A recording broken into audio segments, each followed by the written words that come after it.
Good morning friends, welcome back to current affair zone. आज है 26 अप्रैल और 26 अप्रैल 2020 के जितने भी इंपॉर्टेंट करंट अफेयर बनेंगे आज की इस वीडियो में हम डिस्कस करेंगे। करंट अफेयर के सारे ही क्वेश्चंस काफ़ी इंपॉर्टेंट रखे जाते हैं वीडियोस में, और वही क्वेश्चन रखे जाते हैं जो आरआरबी, एनटीपीसी, ग्रुप डी और जो सीएचएसएल या एमटीएस के एग्ज़ाम होंगे इनके रिगार्डिंग्स। क्योंकि आपको पता होगा वीडियोस में जो करंट अफेयर पढ़ाए गए थे यहीं से एसएससी, सीजीएल के और सीएचएसएल के जितने भी 9 शिफ्टों में एग्ज़ाम हुए थे उनमें क्वेश्चन बने थे। तो इसलिए वीडियोस को शुरू से लेकर एंड तक जरूर देखा करें। साथ ही साथ अगर आप करंट अफेयर को नोट डाउन भी कर रहे हैं तो करंट अफेयर को नोट डाउन इस तरह किया करें कि अगर आपको कोई संबंधित राज्यों के बारे में करंट अफेयर में बताया गया है, तो अगर आपको पुराना करंट अफेयर में उस राज्य के बारे में बताया गया है तो आप साथ के साथ उसको नोट डाउन करके रिवाइज भी कर सकते हैं, ताकि अगर एग्जाम में आप फिर से पढ़ रहे हैं करंट अफेयर को तो आपको वो सारे के सारे पॉइंट कवर होते चलें। क्योंकि आपको पता होगा रेलवे लगभग 1.5 साल तक का करंट अफेयर एग्जाम्स में पूछ सकता है, क्योंकि पेपर ज़्यादा टफ नहीं होगा लेकिन पेपर ट्रिकी होगा। तो इसलिए आपको जितने भी पॉइंट्स याद हैं, साथ ही साथ अगर आपको नदियाँ याद है संबंधित राज्यों की, राष्ट्रीय उद्यान याद है, तो वो सारे के सारे आप कवर करते चलें। अगर आप पहली बार चैनल पर विजिट कर रहे हैं तो चैनल को सब्सक्राइब जरूर करें। सब्सक्राइब करने का आपका कोई पैसा नहीं लगता, इससे चैनल को सपोर्ट मिलता है और मोटिवेशन मिलता है वीडियोस बनाने का। आपको पता होगा वीडियोस बनाने में, एडिट करने में काफ़ी टाइम लगता है, इसलिए चैनल को सब्सक्राइब करके मोटिवेशन ज़रूर दिया करें। साथ ही साथ बेल बटन को प्रेस करें ताकि जैसे ही वीडियो अपलोड हो आप तक नोटिफिकेशन पहुंच जाए। अगर आप अभी तक व्हाट्सएप ग्रुप से नहीं जुड़े हैं तो आप कमेंट बॉक्स में अपना कॉन्टैक्ट नंबर व्हाट्सएप ग्रुप पे ऐड करवा सकते हैं। वहाँ पे हम इन्हीं करंट अफेयर की जो हैंड पीडीएफ होती है, हैंड रिटन पीडीएफ, वो प्रोवाइड करवा देते हैं ताकि आपको पढ़ने में आसानी रहेगी। और वहाँ पे जो पॉइंट्स हैं जो करंट अफेयर में डिस्कस किए जाते हैं, अगर आपको वहाँ से समझ नहीं आ रहे हैं तो आप पीडीएफ से पढ़ सकते हैं। काफ़ी हेल्प रहेगी आपको। अगर आप वहाँ से स्क्रीनशॉट भी लेके रख सकते हैं और एग्ज़ाम टाइम में आप रिवाइज कर सकते हैं तो काफ़ी हेल्प रहेगी आपको रिवाइज करने में। चलिए स्टार्ट करते हैं। बात करें कोरोना ग्राफ की। कोरोना ग्राफ में अभी तक अमेरिका सबसे ऊपर बना हुआ है। सबसे ज़्यादा मौतें हुई हैं अमेरिका में, लगभग 54,265 लोग मर चुके हैं अमेरिका में। जो महाशक्तियाँ बोलने वाले देश थे, USA, Spain, Italy, France, Germany, इन सब की हालत बहुत ज़्यादा नाजुक बनी हुई है और लगभग 2 लाख लोग मर चुके हैं ऑल ओवर वर्ल्ड में। तो ये काफ़ी ज़्यादा घातक वायरस है। और ये निकला कहाँ से था? ये वुहान से निकला था। वुहान शहर कहाँ? चाइना। इंडिया की बात करें तो इंडिया में लगभग अभी तक एक संभाल के रख रखा है या कंट्रोल कर रखा है मोदी जी की सरकार ने। आपको पता होगा कि WHO ने, बिल गेट्स ने मोदी जी की तारीफ करी थी। इंडिया में अभी तक 825 लोगों की मौत हुई है, जो कि लगभग 60 से अबॉव थे और जिनके अंदर पहले से कोई बीमारी थी, या तो डायबिटीज़ थी या फिर किडनी फेलियर थी। तो इस तरह के लोग ज़्यादा मरे हैं इंडिया के अंदर। जो यंग एज है वो बहुत कम अभी तक डेथ हुई है उनकी कोरोना वायरस के कारण। एक्टिव केसेस की बात करें तो लगभग 20,000 लोग अभी तक एक्टिव केसेस में हैं। और कल आपको पता होगा कि जैसे ही रमज़ान स्टार्ट हुआ तो मोदी जी ने थोड़ी सी ढील दी थी। आपको पता होगा दुकानें खुली थी, तो उसके बाद लगभग 2 से 2,500 आदमी रोडों के ऊपर आ गए थे। तो ये काफ़ी निराशा वाली बात है कि इतने बड़े लॉकडाउन के बाद भी लोग समझ नहीं पा रहे हैं कि किस तरह की सिचुएशन बनी हुई है। तो आप लॉकडाउन का पालन करें, अपने परिवार वालों से करवाएं, अपने पड़ोसियों से करवाएं, ताकि जल्दी से जल्दी लॉकडाउन खुले। 15 मई को रेलवे की जो बिडिंग होगी एग्ज़ाम कंडक्टिंग एजेंसी की, तो वो बिडिंग स्टार्ट होगी और आशा करते हैं कि शायद अब वो बिडिंग की जो डेट है वो आगे ना बढ़े। कोरोना वायरस को ना बोल के कोविड-19 आप बोला करें, क्योंकि WHO ने कोरोना वायरस का ऑफिशियल नाम दिया है कोविड-19, ताकि आपको ये चीज़ भी आपको एग्जाम में याद रहे। चलिए स्टार्ट करते हैं करंट अफेयर। हाल ही में किसके द्वारा ई ग्राम स्वराज व स्वामित्व योजना लॉन्च की? तो ई ग्राम स्वराज व स्वामित्व योजना लॉन्च की है हमारे देश के प्रधानमंत्री नरेंद्र मोदी ने। नरेंद्र मोदी ने लॉन्च की है, इसलिए क्वेश्चन का वेटेज बढ़ जाता है। इस चीज़ को आप याद रखें, इसी तरह की क्वेश्चंस एग्जाम में पूछे जाते हैं। तो नाम याद रखें, ई ग्राम स्वराज व स्वामित्व योजना। डिटेल में डिस्कस करें तो ई ग्राम स्वराज जो योजना है, इसके तहत आपने देखा होगा अभी पंचायत दिवस गया था, जिसमें मोदी जी ने पंचायत के जो सरपंच हैं उनसे बात करी थी वीडियो कॉन्फ्रेंसिंग के जरिए। तो पंचायत का जो लेखा जोखा होता है, आपने देखा होगा रजिस्टर में किया जाता है वो लेखा जोखा, लेकिन अब मोदी जी ने क्या करा है कि जो लेखा जोखा होगा वो डिजिटलाइज होगा। जो मेंशन होगा वो डिजिटलाइज भी किया जाएगा, कंप्यूटर पे भी रखा जाएगा उस लेखा जोखा को, ताकि केंद्र सरकार भी उसमें नज़र रख सके।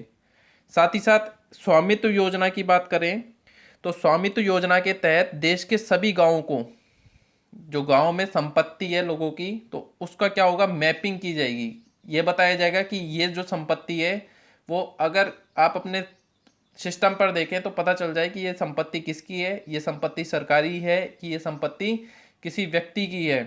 तो उस तरह की मैपिंग की जाएगी स्वामित्व योजना के तहत। ये करा किसने? नरेंद्र मोदी ने।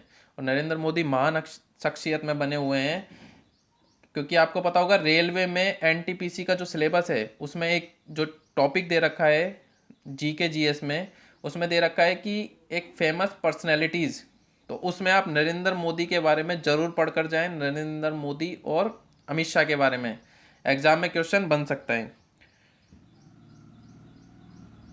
हाल ही में विश्व प्रतिरक्षण सप्ताह कब मनाया जा रहा है? तो विश्व प्रतिरक्षण सप्ताह, इंग्लिश में बोले तो वर्ल्ड इम्यूनाइजेशन वीक, तो ये मनाया जा रहा है 24 से 30 अप्रैल को। इसकी डेट आप याद रखें, ये भी काफ़ी इंपॉर्टेंट है। कोरोना वायरस क्या करता है? कोरोना वायरस आपके जो बॉडी है उसका इम्यून सिस्टम ख़त्म कर देता है।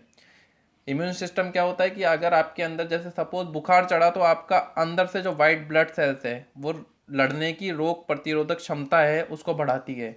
तो ये क्या करता है कोरोना वायरस, उसी जो क्षमता है उसको कम करने की कोशिश करता है। तो इसी कारण लोगों की क्या होती है, धीरे धीरे मौत हो जाती है। और अगर आपको कोई भी प्रॉब्लम है बॉडी में तो आप सबसे पहले आरोग्य सेतु ऐप पे जाएं, वहाँ पे आप लक्षण देखें। अगर आपको फिर भी लगता है कि अगर आपके अंदर कोरोना वायरस के उन लक्षणों में से कुछ है तो आप फ़ौरन कॉल करके अपने आप को, मतलब ये चिकित्सक परामर्श ले सकते हैं, ताकि आगे कोई प्रॉब्लम ना हो। क्योंकि अगर स्टार्टिंग में कवर कर लिया जाएगा तो बाद की जो प्रॉब्लम है उससे पहले से ही निजात मिल जाएगी। तो आप, अगर आपको लगता है कि थोड़ा बहुत भी अगर आपके अंदर प्रॉब्लम है, और सबसे ज़्यादा चीज़ क्या है कि आप योगा स्टार्ट करें, योगा से इम्यून पावर बढ़ती है। तो 24 से 30 अप्रैल को क्या मनाया जाएगा? विश्व प्रतिरक्षण सप्ताह। तो इस चीज़ के बारे में आप याद रखें, इंपॉर्टेंट क्वेश्चन है ये। हाल ही में इन हाउस सुविधा के साथ आभासी कोर्ट शुरू करने वाला पहला राज्य कौन सा बना है? तो इन हाउस सुविधा के साथ आभासी कोर्ट शुरू करने वाला पहला राज्य बना है उत्तर प्रदेश। और उत्तर प्रदेश वर्तमान में काफ़ी चर्चा में है। योगी आदित्यनाथ के बारे में भी आप पढ़कर जाएं। इनका असली नाम क्या है, ये कब पैदा हुए थे, कहाँ पैदा हुए थे, इस तरह के बारे में आप पढ़कर जाएं, क्वेश्चन पूछ सकता है। तो उत्तर प्रदेश की बात हो रही है, तो उत्तर प्रदेश में क्या करा योगी आदित्यनाथ जी ने कि जो पकड़े जा रहे हैं लोग, जो सरकार के जो नियम कानून है उनका उल्लंघन कर रहे हैं, तो उनका क्या होगा कि वीडियो कॉन्फ्रेंसिंग के माध्यम से उन मामलों की सुनवाई की जाएगी। आपको पता होगा मुरादाबाद में केस हुआ था, तो उसमें रात में 3 बजे कोर्ट के जजों को बिठा के 5:15 बजे तक उनकी सज़ा सुनाई गई थी। तो ये हुआ था उत्तर प्रदेश की सरकार ने। तो उसी के माध्यम से क्या हुआ कि जो जज कोर्ट में नहीं जा पा रहे हैं वो घर बैठे वीडियो कॉन्फ्रेंसिंग के माध्यम से मामलों की सुनवाई करेंगे। और ये पहल किसने स्टार्ट करी है? तो पहल स्टार्ट करी है इलाहाबाद उच्च न्यायालय ने। किस राज्य ने? उत्तर प्रदेश ने। उच्च न्यायालय की बात करें, हाई कोर्ट की बात करें, तो इलाहाबाद हाई कोर्ट के द्वारा ये पहल शुरू की गई है। उत्तर प्रदेश क्यों चर्चा में बना हुआ है? तो हाल ही में टीम 11 बनाई थी उत्तर प्रदेश ने। साथ ही साथ अन्नपूर्णा व सप्लाई पोर्टल भी स्टार्ट किया था उत्तर प्रदेश की सरकार ने। और अभी कुछ दिन पहले हमने डिस्कस किया था कि पूल टेस्टिंग, मतलब एक साथ ग्रुप में टेस्टिंग करने वाला पहला राज्य कौन सा बना था? उत्तर प्रदेश। तो इस चीज़ को भी आप याद रखें। 2 चीज़ें उत्तर प्रदेश से और याद रखें। उत्तर प्रदेश की राजधानी क्या है? लखनऊ। लखनऊ में डिफेंस एक्सपो हुआ था इसी वर्ष 2020 में। साथ ही साथ जो स्वामी विवेकानंद जी की जयंती आई थी 12 जनवरी को, तो स्वामी विवेकानंद जी की जो मूर्ति है उसका अनावरण भी कहाँ किया गया था? उत्तर प्रदेश के लखनऊ में। तो इस चीज़ को भी आप याद रखें। मुख्यमंत्री हैं योगी आदित्यनाथ और राज्यपाल कौन है? आनंदीबेन पटेल। तो इनका नाम भी आप याद रखें। राष्ट्रीय पार्क मिलेगा आपको दुधवा, जो फेमस राष्ट्रीय पार्क है, एग्जाम में क्वेश्चन बनता है। बदले गए नामों में बात करें तो फैजाबाद का नाम अयोध्या कर दिया गया है। अयोध्या चर्चा में भी बनी हुई है, तो अयोध्या कर दिया गया है। एनटीपीसी में एक क्वेश्चन आया था कि प्रयागराज है जहाँ पे कुंभ का मेला लगता है, तो वो कुंभ वहाँ पे क्यों लगता है, या फिर वहाँ पे कौन सी नदियाँ हैं? तो कुंभ मेले में जो संगम होता है वो 3 नदियों का संगम होता है, गंगा, यमुना और सरस्वती। तो इस तरह की क्वेश्चन भी आप साथ के साथ कवर करते चलें। प्रत्येक वर्ष विश्व मलेरिया दिवस, वर्ल्ड मलेरिया मलेरिया डे कब मनाया जाता है?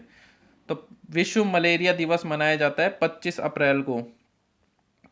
ये क्वेश्चन भी इंपॉर्टेंट है, एग्जाम में बन जाता है। पहली बार कब स्टार्ट किया गया था? 2008 में स्टार्ट किया गया था। और जो वर्तमान में 2020 में जो इसकी थीम रखी गई है वो रखी गई है zero malaria start with me. 2019 की भी यही थीम थी और 2020 की भी यही थीम है, zero malaria start with me. साथ ही साथ एक चीज़ और आप याद रखिए कि जो मलेरिया उन्मूलन है, कि मलेरिया को भारत में बिल्कुल ख़त्म करने का जो उन्मूलन है वो उसका लक्ष्य रखा गया है 2027 तक। तो इस चीज़ को भी आप याद रखें। मलेरिया किससे फैलता है? तो मलेरिया फैलता है प्लाज्मोडियम से। और मलेरिया का जो वाहक मच्छर है वो है मादा एनोफ्लीज। इनका नाम भी आप याद रखें। हाल ही में आईएमएफ, जिसको बोलते हैं अंतर्राष्ट्रीय मुद्रा कोष, ने किस देश को कोरोना वायरस से निपटने के लिए 1.39 बिलियन डॉलर का ऋण दिया है? तो हाल ही में पाकिस्तान को आईएमएफ ने 1.39 बिलियन डॉलर का ऋण दिया है, क्योंकि आपको पता होगा जो पाकिस्तान है उसकी हालत काफ़ी ख़राब है। वहाँ का जो विदेशी भंडार है वो इस जो डॉलर गए हैं इसके बाद 12 अरब डॉलर का बन पाया है। तो ये काफ़ी ज़्यादा शर्मनाक है। जो वहाँ पे शेयर होल्डर थे पाकिस्तान में बड़ी बड़ी इंडस्ट्री के, उन्होंने अपने शेयर भी बाहर निकाल लिए हैं। इसके कारण आईएमएफ को लोन देना पड़ा है पाकिस्तान को, और ये लोन है जिसको पाकिस्तान को बाद में चुकाना पड़ेगा। साथ ही साथ एक चीज़ और आप याद रखें कि 1.39 बिलियन डॉलर का ऋण दिया है आईएमएफ ने, और एडीबी ने दिया है 1.5 बिलियन डॉलर का। साथ ही साथ वर्ल्ड बैंक ने दिया है 1 बिलियन डॉलर का। तो ये काफ़ी ज़्यादा अपमानजनक है पाकिस्तान के लिए। पाकिस्तान की बात करें तो पाकिस्तान की राजधानी है इस्लामाबाद, और मैंने कई बार बताया है इस्लामाबाद को इस तरह से याद रखें कि पाकिस्तान एक इस्लामी मुल्क है, इसलिए उसकी राजधानी क्या है? इस्लामाबाद। प्रधानमंत्री की बात करें तो प्रधानमंत्री है इमरान खान, और जो राष्ट्रपति हैं उनका नाम है आरिफ अलवी। इनका नाम भी आप याद रखें। आईएमएफ की बात हो रही है तो आईएमएफ की स्थापना हुई थी 26 दिसंबर 1945 को। जो हेडक्वार्टर है वो है वॉशिंगटन डीसी। तो वॉशिंगटन डीसी में आपको एक हेडक्वार्टर और मिलेगा वर्ल्ड बैंक का। वर्ल्ड बैंक के अध्यक्ष कौन है? David Malpass. लेकिन आईएमएफ की कौन है? Kristina Georgieva. इनका नाम भी आप याद रखें। और आईएमएफ का जो भारी समूह होता है उसमें हमारे जो पूर्व आरबीआई के गवर्नर थे रघुराम राजन, उनको शामिल किया गया है। हाल ही में किस मंत्रालय ने राष्ट्रीय कार्यक्रम विद्यादान 2.0 को लॉन्च किया है? तो हाल ही में विद्यादान 2.0 को लॉन्च किया है मानव संसाधन एवं विकास मंत्रालय, जिसको शॉर्ट फॉर्म में एमएचआरडी भी बोला जाता है। वर्तमान में एमएचआरडी जो कौन है मंत्री? वो है रमेश पोखरियाल निशंक। और जो ये विद्यादान 2.0 है ये ई लर्निंग ऐप है। आपको पता होगा घर बैठे बच्चों की पढ़ाई के लिए काफ़ी ज़्यादा पहल की जा रही है। तो ये ई लर्निंग ऐप है विद्यादान 2.0, जिसमें घर बैठे आप पढ़ाई कर सकते हैं। और ये स्टार्ट किसने किया है? ये किया है एमएचआरडी, मानव संसाधन एवं विकास मंत्रालय द्वारा। हाल ही में सीएसआईआर की किस लैब द्वारा कोरोना वायरस परीक्षण के लिए फेलूदा नामक एक किट का विकास किया गया है? आपको पता होगा जगह जगह किट बन रही है, और ये हो रहा है कि सबसे सस्ती किट जो बनाई जा रही है, पहले क्या होता था चाइना से जो किट खरीद रहे हैं उसकी कीमत होती थी 1400-1500 रुपये, और वो जो किट है वो भी किसी काम की नहीं थी। उसका जो रिजल्ट आता था वो भी काफ़ी अच्छा नहीं आता था। तो ये अब नई किट बनाई गई है फेलूदा नामक एक किट।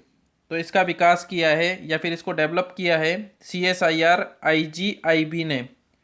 CSIR IGIB ने। IGIB की बात करें तो institute of genomics and integrative biology, ये दिल्ली में है, एक लैब है, इसके द्वारा इसका जो डेवलपमेंट है वो किया गया है। CSIR की बात करें तो स्थापना हुई थी 1942 में। वर्तमान में हेडक्वार्टर का है नई दिल्ली में, और जो इसके वर्तमान में महानिदेशक हैं वो हैं शेखर सी मंडे। इनका नाम भी आप याद रखें। और जो किट बनाई गई है उसका नाम भी याद रखें, फेलूदा नामक एक किट है।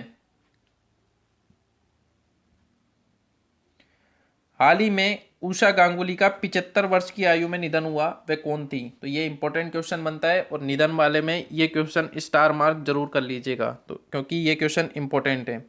तो उषा गांगुली कौन थी? एक फेमस थिएटर कलाकार थी उषा गांगुली। और ये कहाँ की हैं? तो ये बंगाल की हैं, बंगाल की फेमस थिएटर कलाकार थी उषा गांगुली। साथ ही साथ एक चीज़ और आप याद रखें कि जो रंगकर्मी थिएटर ग्रुप है बंगाल में है, उसकी संस्थापक भी रह चुकी हैं उषा गांगुली, इसलिए ये फेमस है, एग्जाम में क्वेश्चन बन सकता है। उषा गांगुली और रूपा गांगुली में कंफ्यूज ना हो, एग्जाम में क्वेश्चन दे सकता है ऑप्शन में रूपा गांगुली। तो आप अगर आप महाभारत देख रहे होंगे तो महाभारत में जिसने द्रौपदी का रोल किया है वो कौन है? रूपा गांगुली, जो वर्तमान में राज्यसभा सांसद हैं बंगाल से।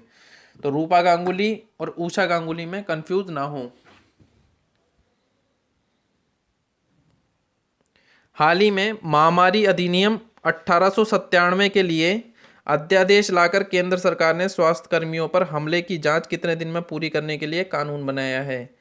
तो आपको पता होगा कि जो डॉक्टर इंदौर में जो घटना हुई, मुरादाबाद में घटना हुई कि लोगों का चेकअप करने डॉक्टर जाते थे तो उनके ऊपर पत्थर मार दिया जाता था या फिर उनको पीट दिया जाता था।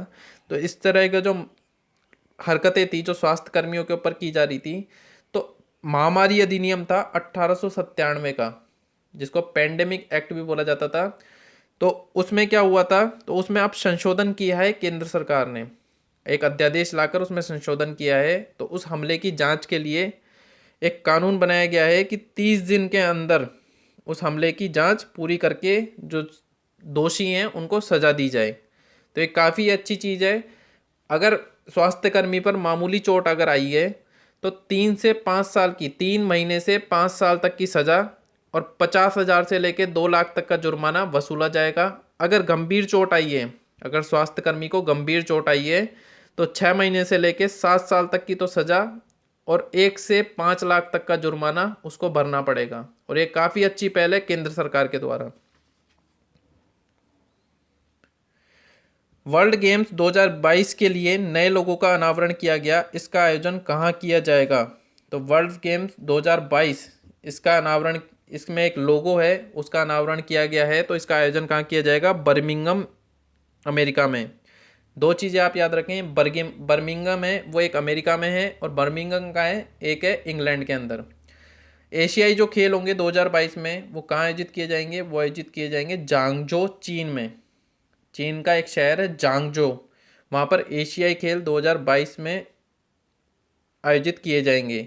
पहली बार जो एशियाई खेल आयोजित किए गए थे वो कहाँ किए गए थे? 1951 में नई दिल्ली में। ये क्वेश्चन एग्जाम में पूछता है कि पहली बार एशियाई खेल कहाँ आयोजित किए गए थे, तो नई दिल्ली में किए गए थे 1951 में।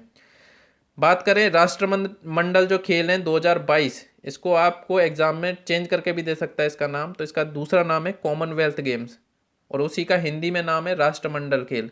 तो राष्ट्रमंडल खेल जो 2022 में आयोजित किए जाएंगे वो कहाँ किए जाएंगे? बर्मिंघम, इंग्लैंड में।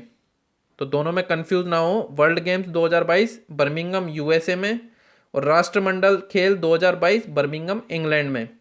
एक क्वेश्चन राष्ट्रमंडल से भी पूछा जाता है कि पहली बार राष्ट्रमंडल खेल कब और कहाँ आयोजित किए गए? तो 1930 में आयोजित किए गए थे हैमिल्टन, कनाडा में। तो इस चीज़ को भी आप याद रखें। और जो ये वर्ल्ड गेम 2022 है, ये 2022 में 7 से 17 जुलाई तक आयोजित किए जाएंगे। तो इस चीज़ को भी आप याद रखें। वर्ल्ड गेम 2022 का नया नाम भी रखा गया है द वर्ल्ड गेम 2022। तो इस चीज़ को भी आप याद रखें। ये सारा का सारा पीडीएफ के अंदर मेंशन है, आसानी से आप पढ़ सकते हैं। हाल ही में तियानवेन-1 किस देश की स्पेस एजेंसी का पहला मंगल अन्वेषण मिशन होगा? तो ये चाइना का पहला मंगल अन्वेषण मिशन होगा, तियानवेन-1। आपको पता होगा अभी तक मंगल पे 4 देश जा चुके हैं। रूस जा चुका है, अमेरिका जा चुका है, यूरोपीय संघ जा चुका है और भारत जा चुका है। भारत ने पहले प्रयास में ही मंगल पे कदम रख दिया था। आपको पता होगा मंगल मिशन, जिस पे अक्षय कुमार ने मूवी भी बनाई है। तो अब क्या हुआ कि चाइना का जो ये मिशन है मंगल मिशन, उस पर तियानवेन-1 जो जो उसका रखा गया है, रोवर का नाम रखा गया है। तो स्पेस एजेंसी का पहला मंगलयान मिशन है ये तियानवेन-1। तो जो चाइना की एजेंसी है CNSA, तो तो उसने ये घोषणा करी है, और कब करी है? 24 अप्रैल को करी है, क्योंकि 24 अप्रैल को राष्ट्रीय अंतरिक्ष दिवस होता है चाइना का। तो उस पर चाइना की स्पेस एजेंसी है CNSA, जिसकी फुल फॉर्म है चाइना नेशनल स्पेस एडमिनिस्ट्रेशन, उसने ये घोषणा करी है। तो ये चाइना का मार्स मिशन है तियानवेन-1, इसका नाम भी आप याद रखें। और ये 5वां देश बनेगा अगर इसका जो ये प्रयास है ये सफल हो जाता है। तो अगर आपको वीडियो पसंद आई तो वीडियो को लाइक ज़रूर करें, साथ ही साथ शेयर करें अपने दोस्तों के साथ। अगर आपने अभी तक चैनल को सब्सक्राइब नहीं किया है तो चैनल को सब्सक्राइब करें और बेल बटन को प्रेस करना ना भूलें, ताकि जैसे ही वीडियो अपलोड हो आप तक नोटिफिकेशन पहुंच जाए। और आज शाम तक हाई कोर्ट की जो वीडियोस बनाने का आपको वादा किया था, तो हाई कोर्ट की वीडियोस बना दी जाएगी। और जितने भी संबंधित क्वेश्चन बनेंगे हाई कोर्ट से, क्योंकि वर्तमान में कितने हैं, 25 हाई कोर्ट बन चुके हैं, 24 थे पहले, 25वां बना है तेलंगाना में। तो उसके जितने भी क्वेश्चंस होंगे वो सारे के सारे वीडियोस में कवर किए जाएंगे। तो चैनल पर बने रहें। सब्सक्राइब नहीं किया है तो चैनल को सब्सक्राइब करें, बेल बटन को प्रेस कर दें। मिलते हैं वीडियोस में, नेक्स्ट वीडियोस में। तब तक के लिए जय हिंद, जय भारत।